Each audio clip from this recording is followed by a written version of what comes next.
ક્યારેક એવું ફીલ થયું છે કે જાણે શરીરની અંદરથી આગ નીકળી રહી હોય? આયુર્વેદનું પ્રાચીન જ્ઞાન આપણને કહે છે કે આ ઊર્જા એટલે પિત્ત. આ એક એવી શક્તિ છે જે આપણને જીવંત રાખે છે, પણ જો એ કાબુ બહાર જતી રહે તો સમજો કે મુશ્કેલી શરૂ. ચાલો આજે આ આંતરિક અગ્નિના રહસ્યને સમજીએ. શરીરમાં ગરમી લાગવી, છાતીમાં બળતરા થવી કે પછી નાની અમથી વાતમાં ગુસ્સો આવી જવો, આ બધી તકલીફો ખૂબ જ સામાન્ય લાગે છે, નહીં?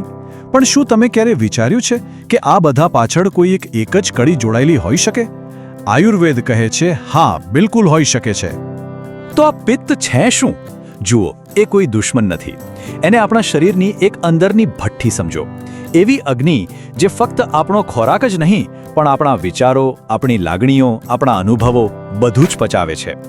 જ્યાં સુધી આ અગ્નિ બરાબર સળગતી રહે ત્યાં સુધી આપણું તન અને મન બંને એકદમ સ્વસ્થ રહે છે. પણ પ્રોબ્લેમ ક્યારે થાય? જ્યારે આ આગ જરૂર કરતાં વધારે ભડકી જાય. અને જ્યારે આવું થાય ત્યારે આપણું શરીર આપણને નાના નાના સિગ્નલ આપવાનું શરૂ કરે છે, શારીરિક અને માનસિક બંને લેવલ પર. ચલો આ સિગ્નલ્સને ઓળખતા શીખીએ. તો શારીરિક રીતે શું થાય?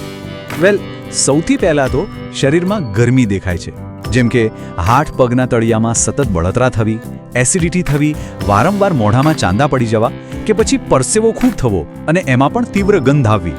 આ બધું એક જ વાતનો ઈશારો છે કે શરીરની અંદરની આગ વધી ગઈ છે. અને આ આગ છે ને, એ ખાલી શરીર સુધી જ નથી રહેતી, એ આપણા મગજ સુધી પણ પહોંચે છે. પરિણામે નાની નાની વાતમાં ચીડ ચડવી, તરત જ ગુસ્સો આવી જવો, કોઈ પણ કામમાં ધીરજ ન રહેવી, આ બધું મન પર વધેલા પિત્તની અસર છે. તો હવે આનો ઈલાજ શું? જુઓ, આયુર્વેદનો એક ગોલ્ડન રૂલ છે, નિદાન પરિવર્જનમ. એનો સીધો સાદો મતલબ એ છે કે બીમારીની સાચી સારવાર એ નથી કે તમે લક્ષણોને દબાવી દો. સાચી સારવાર એ છે કે તમે એના મૂળ કારણને જ જડમૂળથી ઉખાડી ફેંકો. કારણ જ નહીં રહે તો બીમારી આપોઆપ જતી રહેશે. તો ચાલો હવે સીધા જ સોલ્યુશન પર આવીએ. આપણે એવા 5 પ્રેક્ટિકલ અને અસરકારક ઉપાયોની વાત કરીશું જેની મદદથી પિત્તની આ વધેલી આગને શાંત કરી શકાય છે, અને એ પણ ખૂબ જ સરળતાથી. તો આ 5 ઉપાયો કયા છે? પહેલું છે ઠંડક આપતો આહાર. પછી આવે છે ભોજનનો સાચો સમય. ત્રીજું છે મનને શાંત રાખવું. ચોથું હર્બલ ઉપાય. અને પાંચમું એક ઊંડી સફાઈ, એટલે કે ડીપ ક્લિન્ઝ. ચાલો આપણે આહારથી શરૂઆત કરીએ. જુઓ, આની પાછળ એક બહુ સિમ્પલ લોજિક છે. આગને ઓલવવા માટે તમે એના પર વધુ આગ તો નહીં નાખો ને, પાણી જ છાંટશો. બસ એ જ રીતે તીખા, ખાટા અને ખારા જેવા ગરમ સ્વાદોથી પિત્ત વધે છે. એને શાંત કરવા માટે મીઠા, કડવા અને તુરા જેવા ઠંડા તાસીરવાળા સ્વાદોનું સેવન કરવું જોઈએ. આ યાદ રાખવું ખૂબ જ સહેલું છે. તીખું, ખાટું અને ખારું, આ ત્રણેય સ્વાદ પિત્તની આગમાં પેટ્રોલ નાખવા જેવું કામ કરે છે. જ્યારે એની સામે મીઠો, કડવો અને તુરો સ્વાદ એના પર ઠંડા પાણીની જેમ કામ કરે છે. સિમ્પલ. અને અમુક વસ્તુઓ તો એવી છે જે પિત્ત માટે જાણે કે સુપર ફૂડ જ છે. લિસ્ટમાં સૌથી ઉપર છે ગાયનું શુદ્ધ ઘી, જેને આયુર્વેદમાં પિત્તની શ્રેષ્ઠ દવા માનવામાં આવે છે. એની સાથે જ દૂધ, આમળા, ઠંડક આપતું ગુલકંદ અને કાળી દ્રાક્ષ જેવી વસ્તુઓ પણ આ આગને શાંત કરવામાં અદ્ભુત કામ કરે છે. હવે આવે છે બીજી ટીપ. આપણું શરીર પણ કુદરતના ચક્ર પ્રમાણે ચાલે છે, ખબર છે ને? બપોરનો જે સમય છે, એટલે કે 12 થી 2 વાગ્યાનો, એને આયુર્વેદમાં પિત્તકાળ કહે છે. આ સમયે આપણી પાચન શક્તિ એટલે કે જઠરાગ્નિ સૌથી વધુ તેજ હોય છે, એટલે દિવસનું મુખ્ય ભોજન આ જ સમયે લઈ લેવું જોઈએ. અને હવે ત્રીજી ટીપ, જે કદાચ આ બધામાં સૌથી મહત્વની છે. આયુર્વેદના શાસ્ત્રોમાં એક નાનકડું પણ ખૂબ જ પાવરફુલ સૂત્ર છે, ક્રોધાત પિત્તમ. એનો મતલબ છે કે ક્રોધ એટલે કે ગુસ્સો સીધો જ પિત્તને વધારે છે. આ આપણા મન અને શરીર વચ્ચેના ઊંડા કનેક્શનનો સૌથી મોટો પુરાવો છે. તો આ ગુસ્સા અને ટેન્શનને કાબૂમાં કેવી રીતે રાખવા? એના માટે અહીં 2 એકદમ સરળ આદતો છે જે રોજ રાત્રે કરી શકાય.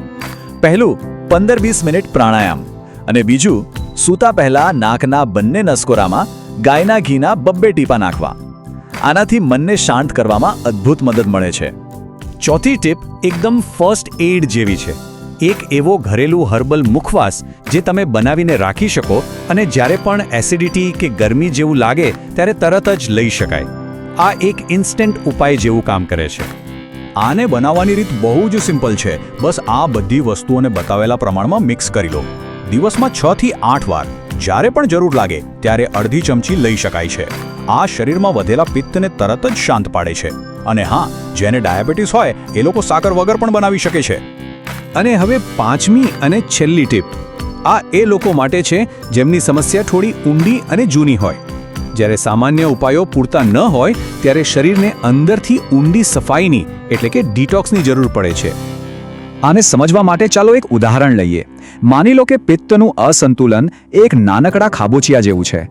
તો જે આપણે પહેલા 4 ઉપાયોની વાત કરી એનાથી આ ખાબોચિયું આસાનીથી સુકાઈ જશે. પણ જો આ પ્રોબ્લેમ વર્ષો જૂનો હોય, એકદમ ઊંડો, તો એક ખાબોચિયું નહીં પણ એક મોટું તળાવ બની ગયું છે. હવે એને ખાલી માટી નાખીને સુકાવી ન શકાય. એના માટે તો ડેમનો દરવાજો ખોલવો જ પડે, જેથી બધું પાણી બહાર નીકળી જાય. બસ ગંભીર પિત્તની સમસ્યામાં પણ આવું જ કંઈક કરવું પડે છે.